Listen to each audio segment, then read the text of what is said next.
nombre es Mercedes Bernardi. Hola, buen día, yo soy Ivana y me corrí porque creo que si estoy ahí no ven, Claro. ¿cierto? Listo. Hasta ahí ven, todos bien, nos escuchan bien. Bueno, la idea es que vamos a tener un espacio de 40 minutos hablando de este tema de trabajo híbrido, trabajo flexible, cultura. Con Ivana vamos a hacer una primera introducción con nuestro punto de vista desde Mercer y alguna información complementaria a la que vimos recién. Y después sí vamos a invitar a Alejandra y a Rocío como para ver ya casos prácticos de implementación de trabajo híbrido en empresas de la industria. Un poco, si nos permiten, vamos a empezar. ¿Ven ahí o se ve muy chiquito? Después les vamos a compartir la presentación para que la puedan tener. Vamos a hablar de trabajo híbrido, pero si nos permiten, perdón, ven bien, ¿no? Si nos permiten, lo que vamos a hacer es tratar de ir a un concepto un poquito antes del trabajo híbrido, que es la flexibilidad. Y lo que trajimos acá es la propuesta de valor, a ver si el cursor, no, perdón, esto es para ir a, perdón. La propuesta de valor, ustedes saben, probablemente vieron que es un modelo conceptual muchas veces, que lo que intenta representar es la vinculación que tienen las personas con una organización. Y tiene tres segmentos, una propuesta de valor típica, ¿no? Una parte que es contractual, que es higiénica, por decirlo de alguna forma, que tiene que estar sí o sí, que tiene que ver con las compensaciones, los beneficios, lo que sí o sí tiene que estar para que una relación laboral, una vinculación se lleve a cabo. La parte del medio de la propuesta es más experiencial, vivencial, tiene que ver con el desarrollo de carrera, con el bienestar, ¿sí? con lo que es la experiencia del empleado. Y la cima de la propuesta de valor está vinculada con el propósito. Hoy sabemos que es muy importante para el compromiso de los empleados que por lo menos en alguna medida comparta el empleado sus objetivos personales y sus propósitos personales con el propósito de la organización. Hasta acá la propuesta de valor como la venimos viendo y entendiendo hace ya bastantes años. Pero ¿qué es lo que pasó en el último tiempo? Algunos elementos de la propuesta de valor tomaron más potencia, ¿sí? Si me dejan empezar desde el propósito, hoy más que nunca las compañías son evaluadas por la comunidad y por los colaboradores en cuanto a su propósito, el para qué de las empresas. Y acá incluimos temas tales como sustentabilidad, de diversidad, equidad e inclusión. Entonces son temas que hoy están bien en el foco. Otro tema también que tomó potencia es el bienestar de los empleados. Es un tema que los colaboradores ya no quieren sacrificar como en otras épocas y que los líderes saben que tienen que poner ahí un acento.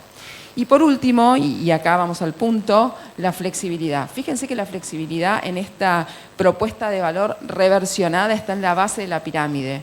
Decíamos que la base de la pirámide era lo higiénico, lo contractual, lo mínimo que hay que tener como para que la relación laboral suceda.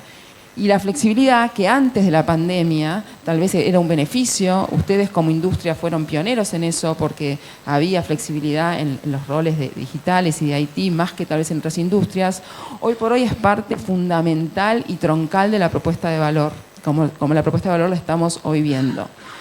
Entonces, cuando hablamos de flexibilidad, ¿y por qué decimos esto? Y esto complementando un poco la información que nos compartió recién Alejandro.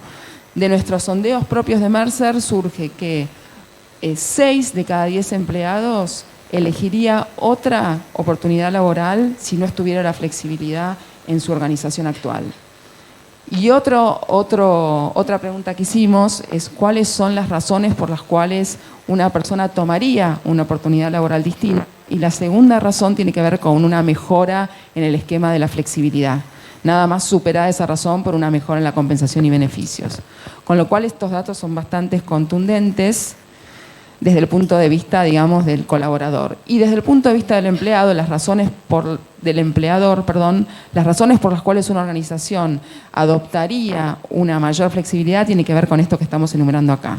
Para tener una mejor propuesta de valor, para mejorar el desempeño y la performance de los empleados, por temas de ahorro en real estate o también en costos laborales, por temas de sustentabilidad también, entre otros, ¿sí? Y ampliar el pool de talento, porque obviamente al tener dentro de la propuesta de valor la flexibilidad, nos amplía la cantidad de personas que son talento posible para reclutar. Cuando hablamos de flexibilidad es importante decir que no es nada más el dónde. La flexibilidad tiene más de una arista, más de una dimensión. Entonces sí está el tema del dónde, que ahí entra el tema de remoto o no remoto o híbrido, pero también la flexibilidad del trabajo tiene que ver con el cuándo, cómo, qué y quién. Por supuesto que estas dimensiones a nivel global tienen distinto grado de prevalencia de aplicación, ¿no? Obviamente la forma de flexibilidad más aplicada hoy en día tiene que ver con el dónde, que es lo que estamos hablando hoy. Pero las otras formas de flexibilidad van de a poco creciendo y es importante que ustedes, compartir con ustedes esta información y que sepan que el mundo de trabajo va hacia una flexibilidad en todo sentido y que la flexibilidad es un valor que vino para quedarse. Concretamente, yendo al tema de trabajo híbrido, que es lo que nos ocupa hoy, y complementando la información que habíamos recién. Fíjense, esto es totalmente coherente con lo que nos compartía Alejandro. Cuando le preguntamos a los empleadores qué tipo de modelo eligen, el mayor porcentaje es el híbrido, medio como ya resignados, ¿no? Que el full-time oficina no va a ser. Entonces, el híbrido surge con el mayor porcentaje. Y cuando le preguntamos a los empleados cuál es la preferencia, el mayor porcentaje es el full-time remoto. Si bien está dividida las opiniones, no hay una prevalencia, no hay más de un 50% en ninguna respuesta, sí lo que vemos es que hay muchos casos y esto lo que genera es una fricción que seguramente ustedes a diario están, padeciendo, por decirlo de alguna forma, y que vamos a hablar un poco después en el panel con Alejandra y con Rocío, pero tiene que ver con esta brecha que hay entre la opinión de los empleadores y los colaboradores con respecto al trabajo híbrido. Y que por supuesto no hay una solución, sino que cada empresa hace lo que puede en función, entre otras cosas, a su cultura. Y acá le paso la palabra a Ivy para que nos hable un poco de este aspecto. Gracias, Mechi. Bueno, quería enfatizar dos cosas de lo que dijo Mechi antes de meternos en la cultura y el trabajo híbrido. Para nosotros es importante entender que la flexibilidad es en un sentido amplio, ¿sí? De hecho, como ustedes ven, son 5 dimensiones y que el futuro es flexible para todos. ¿Eso qué quiere decir? Que todos, de alguna manera, en alguna dimensión o en más de una dimensión, vamos a esperar flexibilidad, ¿sí? Eso para no, cuando pensamos de flexibilidad, no solo pensarlo en voy a la oficina o no voy a la oficina. Y complementando lo que dice Mechi de por qué las personas se irían, ¿se acuerdan esa diapositiva? En el estudio, todos los datos que estamos mostrando hasta ahora es un estudio global de Mercer que se llama Global Talent Trends, está disponible en la página web, lo pueden bajar, la verdad que es súper interesante. Y el motivo número 2 por los cuales las personas se quedan en un lugar de trabajo también es la flexibilidad, con lo cual fíjense lo poderoso de esta dimensión. Entonces, yendo específicamente a la cultura. Bueno, obvio, el trabajo híbrido divino, pero ¿qué pasa con la cultura? ¿Sí? Seguramente muchos de ustedes que trabajamos en el área de talentos se hicieron estas preguntas o los líderes de su organización. Bueno, pero ¿cómo hago para generar sentido de pertenencia si todos estamos dispersos geográficamente y no nos vemos nunca? ¿Cómo me comunico con los colaboradores, sobre todo hoy que hay tanto exceso de comunicación y de estímulos tecnológicos? Mando un mail de 500.000 que recibe, ¿cómo me aseguro para que lo lea, ¿no? Y para que se sienta cálido, casi como si yo se lo dijera en persona?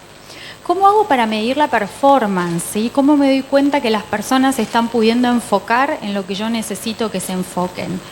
¿Cómo hago para cuidar el bienestar? Porque esto es una contracara que decía Mechi, el trabajo remoto tuvo un montón de consecuencias en términos de manejar y gestionar la desconexión digital. Hay muchas personas que tenemos dificultades para saber cuándo parar, cómo poner el límite. Es mucho más difícil poner el límite cuando uno está trabajando desde su casa y bueno, sigo porque sigo, ¿no? Sobre todo en pandemia cuando teníamos tantas restricciones de movernos. Entonces, estas son como algunas preguntas, pero que para nosotros sirven de guía para abordar el tema de cultura, ¿sí? Es decir, bueno, ¿cómo hacemos?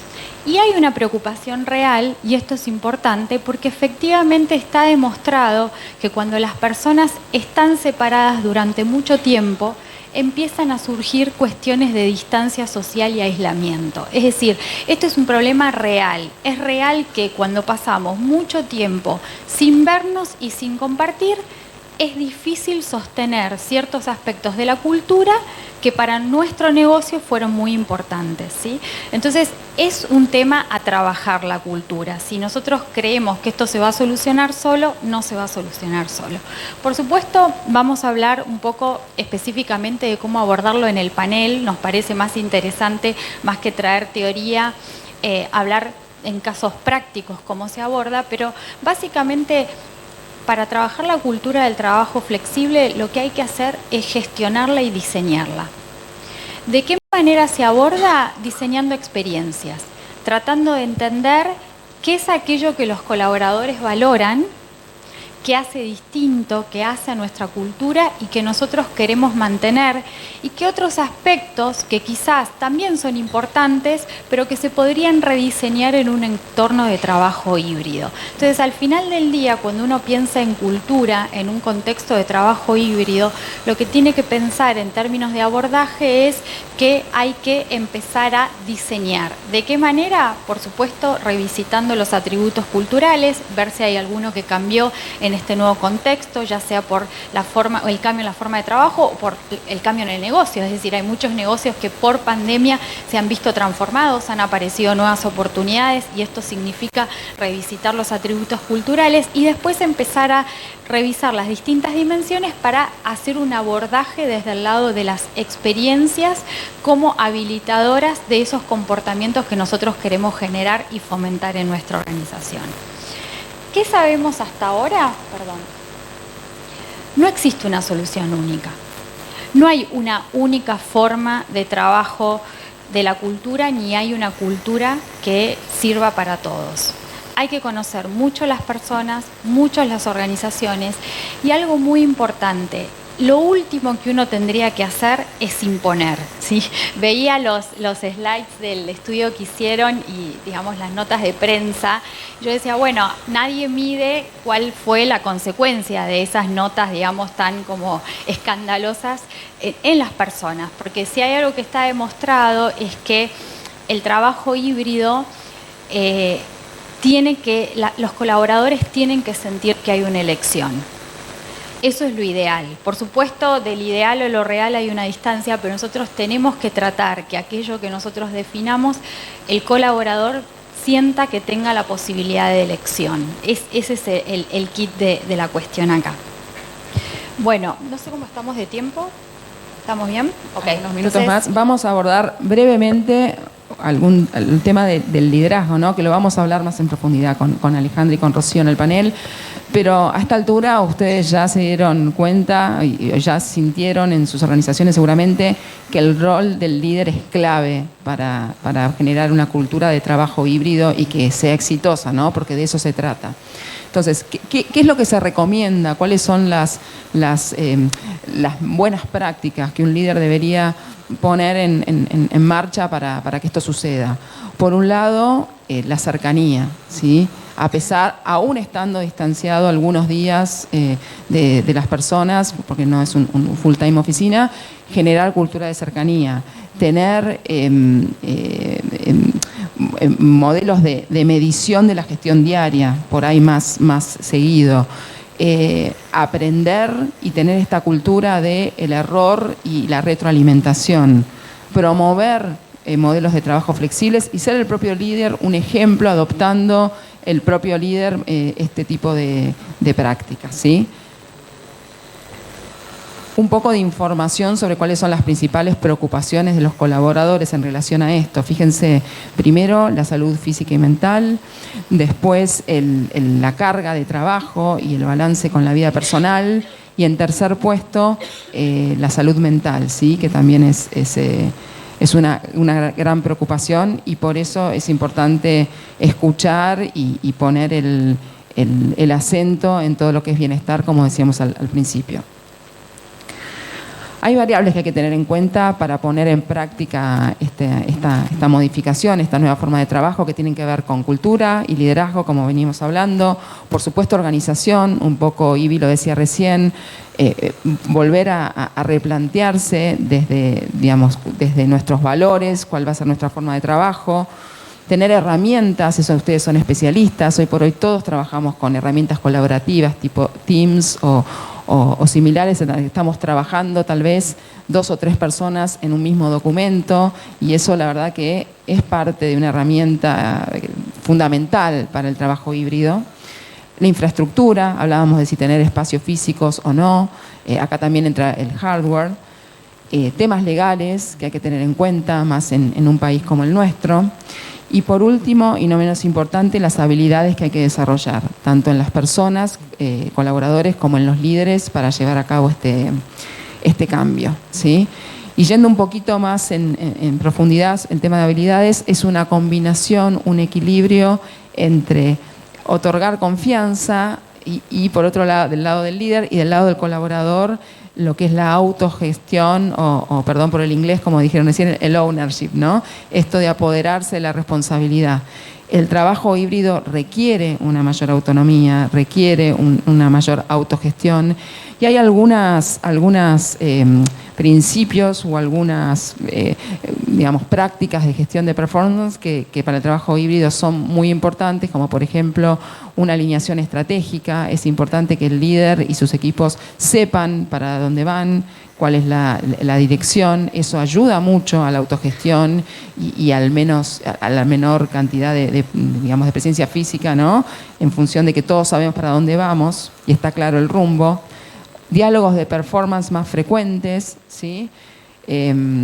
Gestión del trabajo diario. Acá también hay herramientas que ayudan a gestionarlo, a ver cómo estamos avanzando. Y por último, y no menos importante, evaluaciones periódicas de la productividad. ¿Por qué digo esto? Porque la productividad es la preocupación del liderazgo, de los accionistas, ¿no?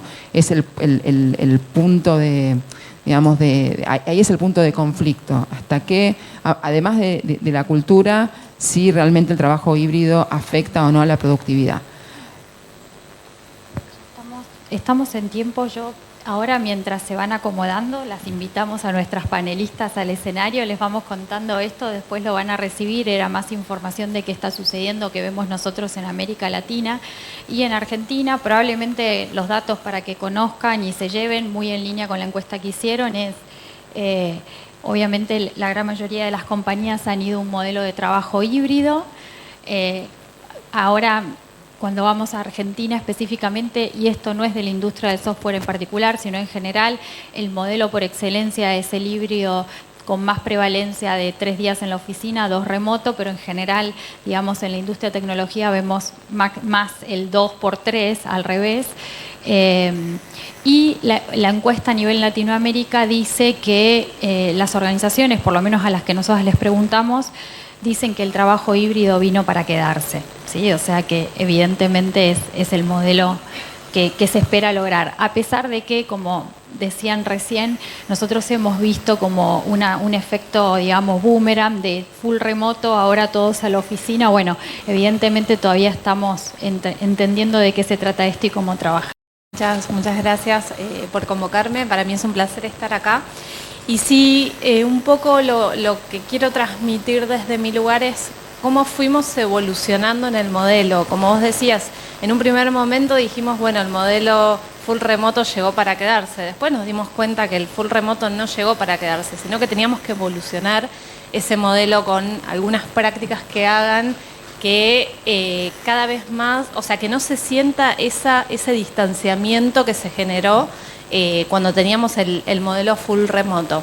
Y sí, desde Softec lo que les puedo transmitir que estamos realizando estamos en constante evolución del modelo híbrido. A mí me gusta hablar más que de modelo híbrido cuando convoco a alguien a la oficina, de que vengan a la oficina con propósito, de que haya un propósito y que haya una distinción entre lo que hacen en la casa y que cuando vienen a la oficina se vayan ese día con, finalmente hice algo distinto. Si vienen a la oficina solo para tomar calls y hacer exactamente lo mismo que hacían en su casa, no tiene sentido.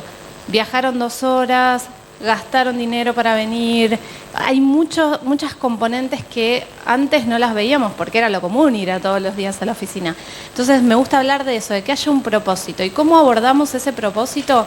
Nosotros no tenemos marcado un modelo de 3-2, 4-2, porque justamente el mayor valor que hoy encuentran todos los colaboradores y lo que nos dicen en cada encuesta de pulso, lo que nos dicen en las mediciones de clima es: lo que valoro es la flexibilidad. Entonces, ¿cómo estamos abordando desde el equipo de People esa flexibilidad? Es, en primer punto de partida, es permear a la dirección a que entienda que hoy el foco está puesto en las personas.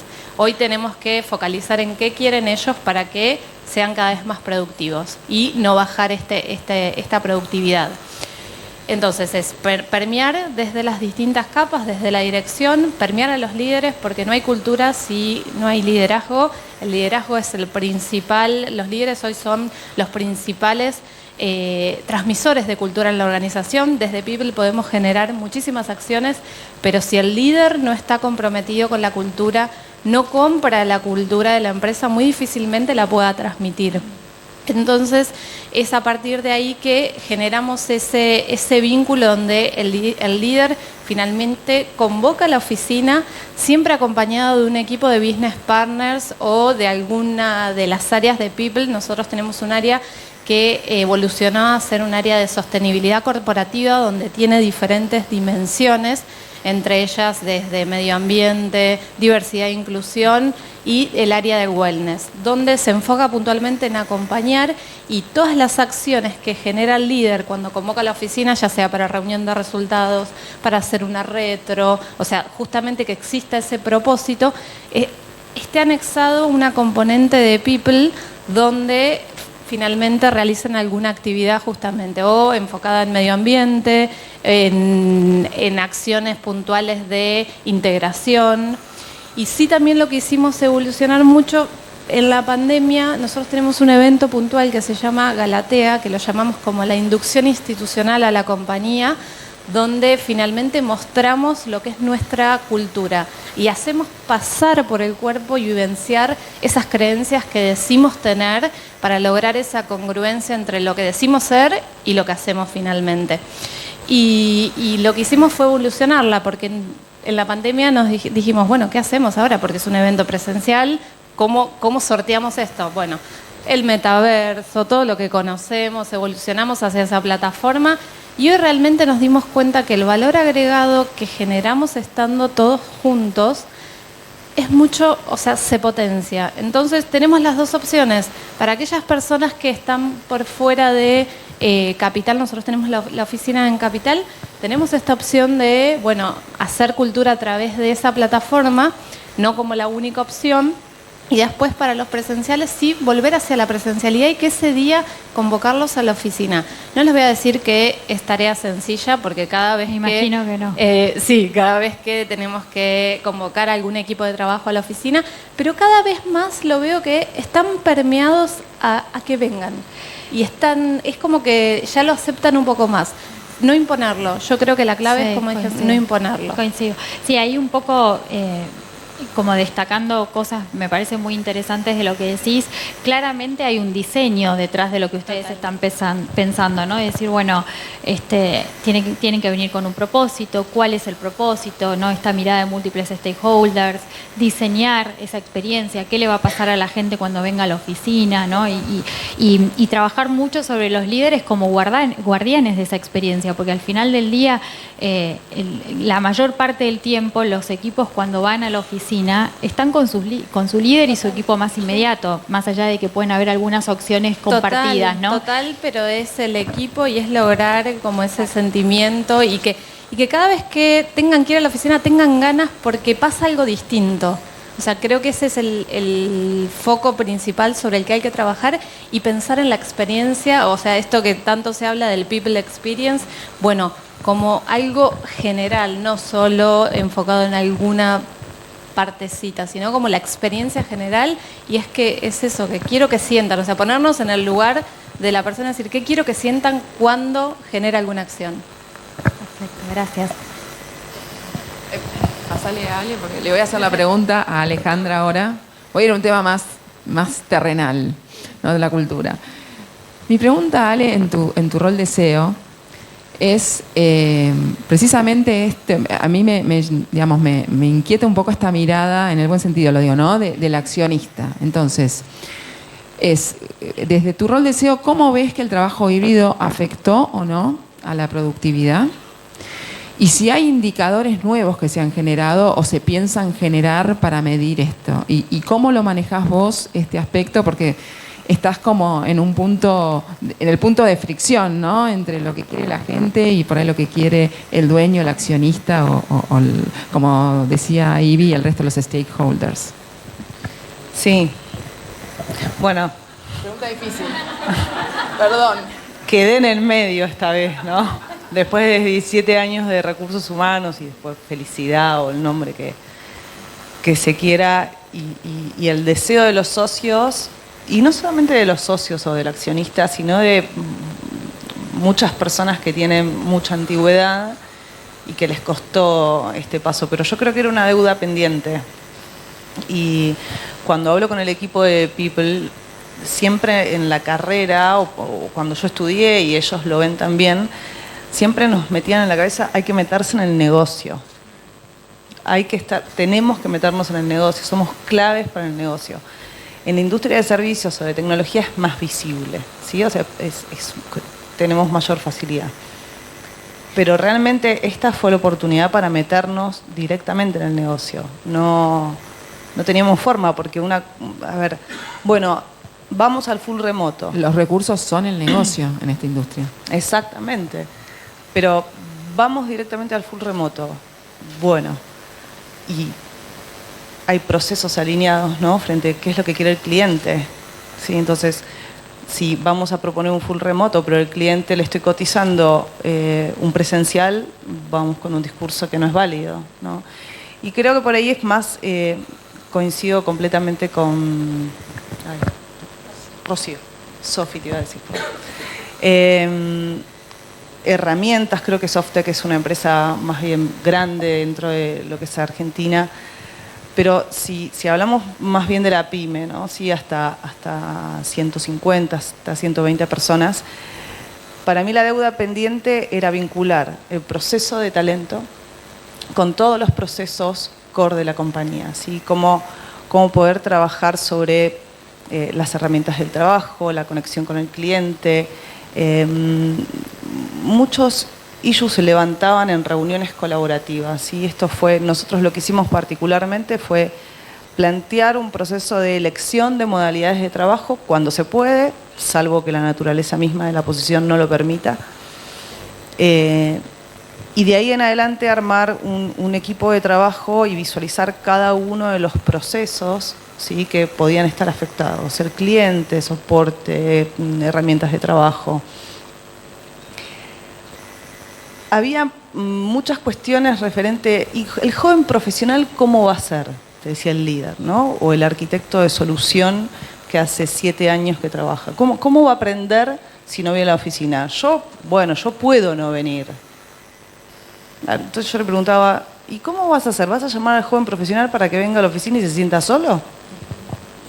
Claro, vos sos líder, vos tenés 7 años de antigüedad, podés.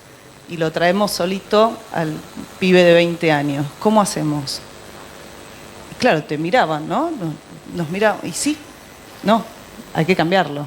Bueno, en función de eso se cambiaron todas las prácticas y creo que, si vos me decís a mí, ¿cambiaron los datos? No, cambió esta deuda pendiente respecto a la medición de la flexibilidad, ¿sí? O sea, si nosotros creemos que la productividad se mide por evaluar cuánto tiempo está conectado a Teams, no, directamente no. Si nosotros podemos medir que cada cliente necesita un grupo de tareas a desempeñarse en un X cantidad de tiempo, ahí me parece más sostenible y es donde es esa deuda pendiente, la real medición del aporte de valor de cada una de las posiciones. Y eso demandó, cuando yo hablo de procesos, demanda de evaluar muchos procesos. Tu actual mapa de posiciones, ¿cómo está compuesto? ¿Cuál es el verdadero aporte de valor de cada una de esas posiciones? Y de ahí en adelante poder evaluar todas las actividades que rodean cada uno de esos procesos. un tema particular que para mí en las pymes afecta mucho, que es muchas veces los ascensos al liderazgo vienen acompañados de una necesidad compensatoria en la gente. Y es un tema que, por lo menos en las pymes que veo, es muy difícil de trabajar, ¿no? ¿Por qué llegó a líder o qué es lo que lidera? Si una persona con mucha experiencia, mucho expertise técnico, llega a cumplir una función de liderazgo. ¿Qué es lo que lidera? Lidera un cliente, lidera una práctica, lidera gente, ¿sí? Y es ahí en donde aparecen funciones transversales del seguimiento de las personas y poder generar una cultura de trabajo y del poder estar en el cuerpo a cuerpo. Nosotros creemos mucho en el cuerpo a cuerpo, en el acompañar la necesidad, esto de crear una experiencia. ¿Cómo creas una experiencia? Entendiendo la necesidad coyuntural de la persona en ese momento, ¿sí?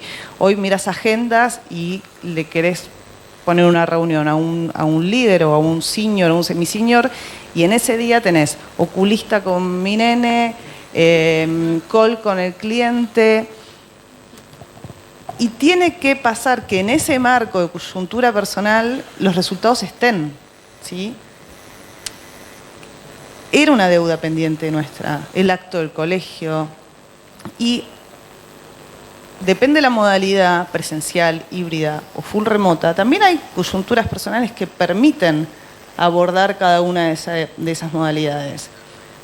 Gente con bebés, es muy difícil trabajar todo el día en la casa. Es muy probable que ciertas tareas, como decía Rocío, puedan hacerla.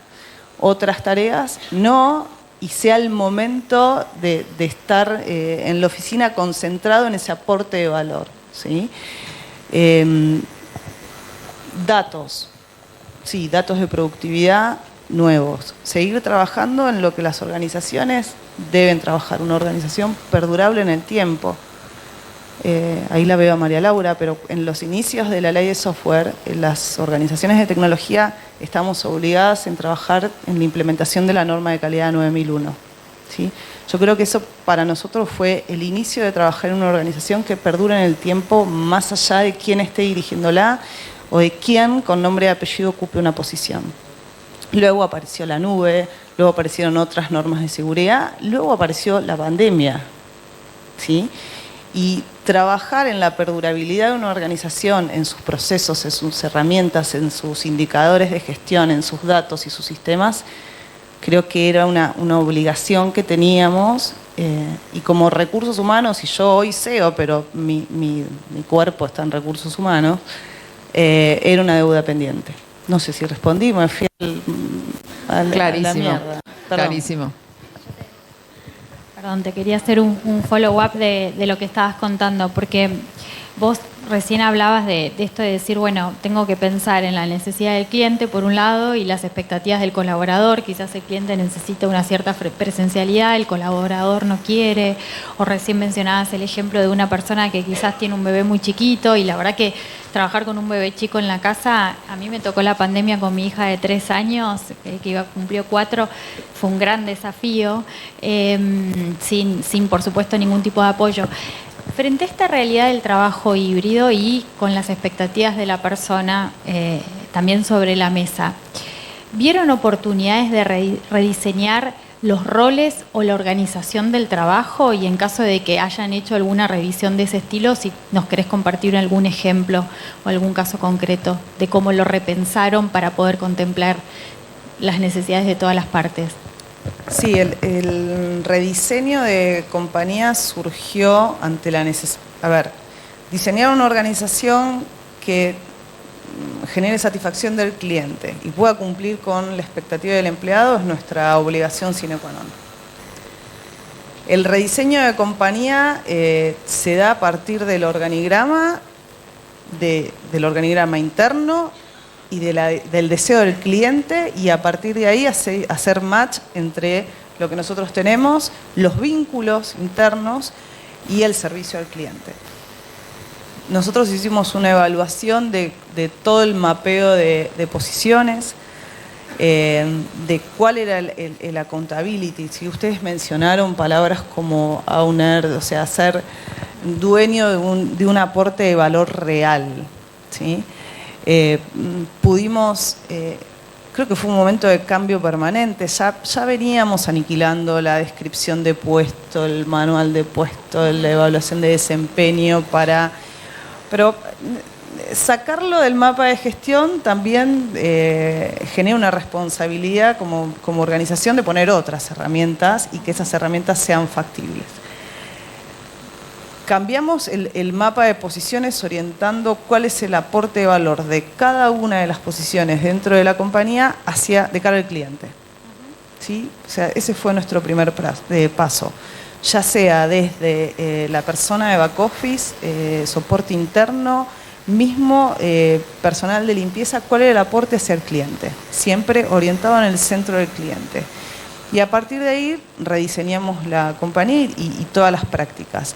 Y creo que el mayor cambio, como así también en el proceso de desarrollo de carrera, ¿sí? Esto yo hablaba del liderazgo, ¿sí? Cómo poder crear posiciones en donde la persona pueda moverse internamente en su coyuntura personal y aportando cada vez más valor en realmente el valor que requiere. ¿Sí?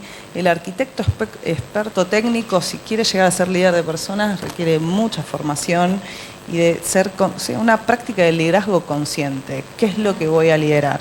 ¿Sí? Eso, uno en lo que refiere mapa de posiciones. Planes de desarrollo de carrera, muchas veces hablamos de la curva de aprendizaje, ¿no? Pero medirla verdaderamente. Hay servicios o productos que requieren cierta curva de aprendizaje, otra más corta, más larga, pero medirla claramente. Hay que medirla, hay que mostrárselo, hay que tener una comunicación clara y como cualquier proceso de transformación en este que estamos viviendo, el proceso de transformación, medirlo y seguirlo como un proceso en sí mismo. ¿Sí? Con quiénes son mis sponsors internamente, cuál es la comunicación adecuada, los pasos a seguir, el impacto en otras áreas de negocio. Pero creo que el mayor cambio fue en el liderazgo, el entender que hay diferentes tipos de liderazgos, que hay gente que puede liderar un proyecto, que hay gente que puede liderar un proyecto de construcción de producto o de servicio, hay gente que puede ser líder técnica, hay gente que puede liderar grupos de personas y hacer el seguimiento adecuado. Creo que ese fue el mayor cambio. Gracias. Justo tenemos la pregunta de liderazgo, pero se la vamos a hacer a Rocío. Sí, nos diste el pie justo, Ale, porque la verdad que tomando lo que decías vos y escuchando también, nosotros a diario estamos en contacto con compañías por nuestro rol de consultores y a mí me resuena mucho algo que dijiste vos de esto de que no siempre el líder técnico tiene las habilidades o está preparado para ser líder de personas, ¿no? Y en esta industria, no sé si coincidirán conmigo o no, pero es un desafío especial, porque muchas veces el cambio de una empresa a otra viene por un título de puesto, pero por ahí la persona no está. Y esto, confesión de clientes, no es que lo estoy inventando, no es que viene aparejado de un bagaje o de un desarrollo, sino, digamos, desde el lado del liderazgo, sino desde el lado más técnico, y eso es un gap que después se nota. ¿Qué edades crees vos que tienen que desarrollar estos líderes técnicos, que seguro hay muchos en esta industria, para poder ser líderes de personas en este contexto de trabajo híbrido? Y la otra pregunta que te voy a hacer, como un doble clic, es si crees que por ahí en otra industria esto sería diferente.